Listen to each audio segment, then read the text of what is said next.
Jackie D's. I can't believe you're still going with that. Bond Rye. What are we talking about? No. What's up, everybody? Welcome back. This is it's Travis and Garrett from Whiskey Happens. We got a fun one for you today. Obviously, you guys can tell we're already having fun.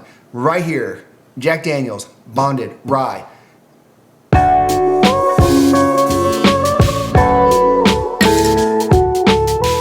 $30 or less, and I'm impressed. Actually, I wonder what the MSRP is. I should have looked this up because I've seen this already for $50, and no, that's not MSRP No. or close to, because obviously we see it for $30. Yep. But I think that Jack Daniel's is, I'm just gonna say, powerhouse, right? They have the stock; they can fill shelves if need be. Who even knows if they even thought of this concept 6 months ago and went straight to bottling, or if they planned this 4 years ago. Yeah. I'm going to call this a continuation of the 700 mil series. Last year we got traditional bonded and triple mash. Triple mash. And now we have the rye bonded and the 700 mil. And I'm not sure if we talked about this before on the YouTube channel, on our podcast. Subscribe if you haven't already. Thank you. Mm-hmm. Ding, ding, ding. We talk about how this makes things more approachable internationally, right? Yes. As far as like 700 mil is a standard overseas. And so us getting rid of the half ounce in the bottle and obliging to, especially them, they're going to be early adopters because they're everywhere. Yeah. I think they're number 1 or 2 in the world as far as whiskey goes. They are.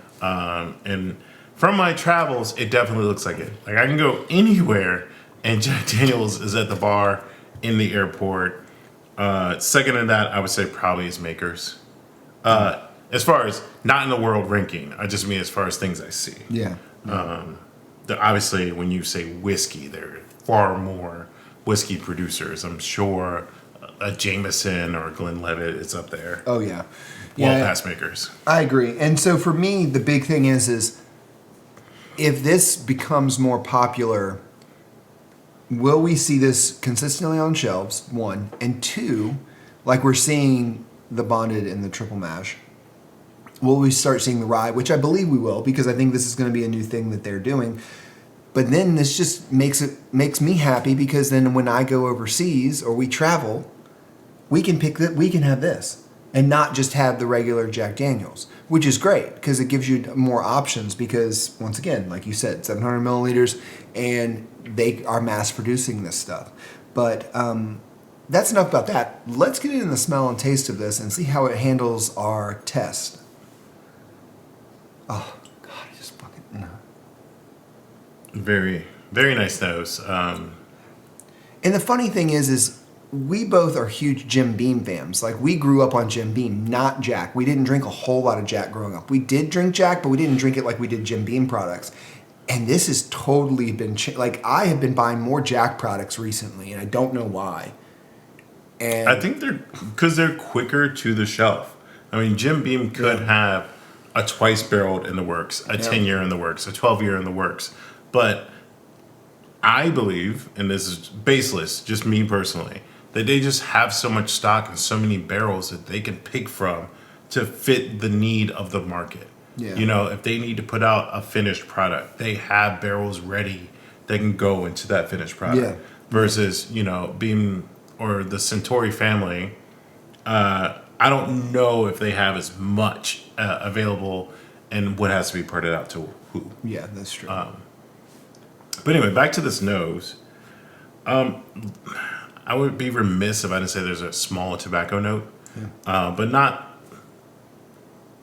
All right, it's not great, but the overall bouquet of it is wonderful. It's very sweet. I get some honey, I get some leather.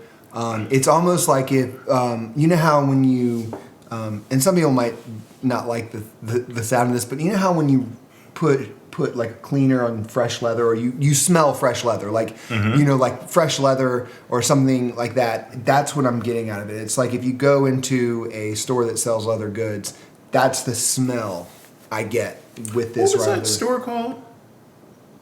Like CJ Leather? Maybe, I don't know. Someone in comment. It was very 80s store. It was all leather. when you said that, that's the smell I'm getting. Is Yeah. walking into that store. Yep. Yep. Let's get into the taste of this.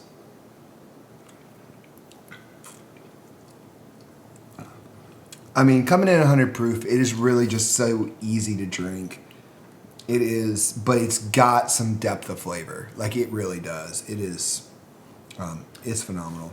Yeah, there's definitely a kiwi situation going on here. Very tropical, which I'm not sure I've ever said about a rye. But the way it expresses across the palate is just like definitely ripe fruit. And a small pepper note, as well as the honey comes through for sure.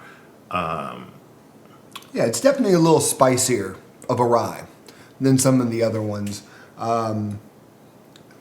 But it's phenomenal. Like, it's that typical rye spice that you should be getting with a lot of ryes now. Yeah, it almost it finishes with a very bright peach cobbler type situation. And then, like Travis said, the spiciness on the back end is definitely there. But like, I'm salivating right now. Yeah. It's stuff, I'm very, very well balanced. Good, bravo. What did you call him? Jimmy Dean? Jimmy what? Jimmy D. Good job, Jimmy D. Oh, right. Let's pour it on this ice, because I'm telling you right now, ice is going to make it so nice.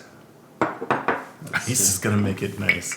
Never said the vanilla man. We still haven't received any stirrers from anybody. Anybody that knows is a company that makes stirrers. We'd love some stirrers so we don't stir with our fingers, but, you know. I don't know where this vanilla came from. Killing you, right? Yeah. Yes. This is a... Yes. Yes. This ultimately, the ice, the little bit that it's hit, this ice, it completely changes the whole complexity of this bourbon, this whiskey. It's like ice cream. It's very creamy, Yes. rich, exciting. That's very exciting. What did you call it when we did Milliman Green? Vanilla creamsicle. There you go. It's giving vanilla creamsicle vibes, as Travis would say. And it doesn't dissipate. Let me put it that way.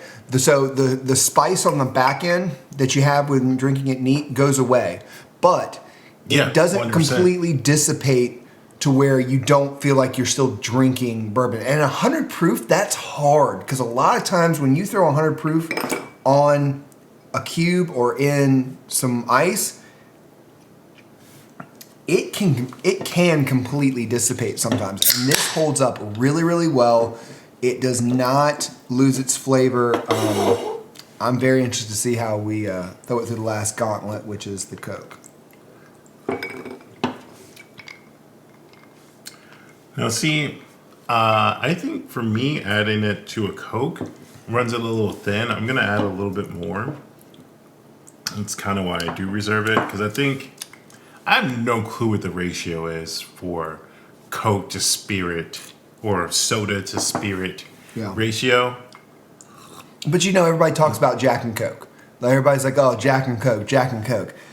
I get why people say Jack and Coke. I mean, it does hold its own with some Coke in it, but for this one, for me in particular, I'm not enjoying it anymore. I still am just getting too much Coke, and I didn't even put that much in it. I mean, mine is still super light, so I didn't put that much Coke in it.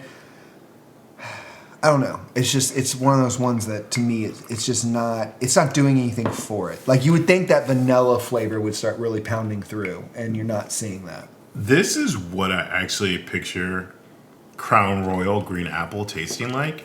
I've never had it before in my life, but this is what I imagine it tastes like. And nothing against anyone that loves Crown Royal. I've had many Crown and Cokes, Crown and Red Bulls throughout my drinking history. Sean, I'm looking right at you, man. But this is what I imagine Crown Green Apple tastes like. I can give you that. It's got kind of an appley finish. Yeah. Like caramel apple even.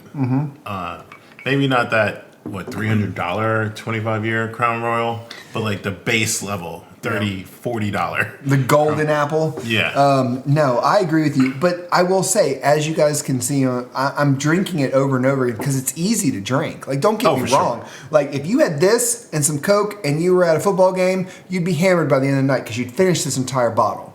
And you would be just on your ass on the ground because it's that easy to drink. Like, this is super easy to drink. It just, for me, it doesn't do enough where, and maybe it's like you said, maybe it's the ratio's just not right. But So would you have this neat on the rocks?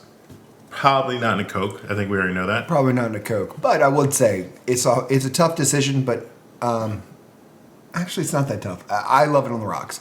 I think it is phenomenal, and that's how I would drink it every single time. Yeah, I'm gonna join you. I'm a rocks guy. That vanilla bomb that it just exploded. It did. Like fresh shaved vanilla. I don't know. I said fresh shaved vanilla. Jesus. A vanilla bean. Vanilla bean. I swear we haven't had that much to Wow. drink. Vanilla bean pod, like freshly scraped, is immediately what you get as soon as it hits the cube. Yep. I just love the creaminess on the end. I think it's just so easy to drink on a cube. So there you have it. Jack Daniel's Bonded Rye. Doesn't matter if you like it neat, on the rocks, or in a Coke. Whiskey happens. Cheers.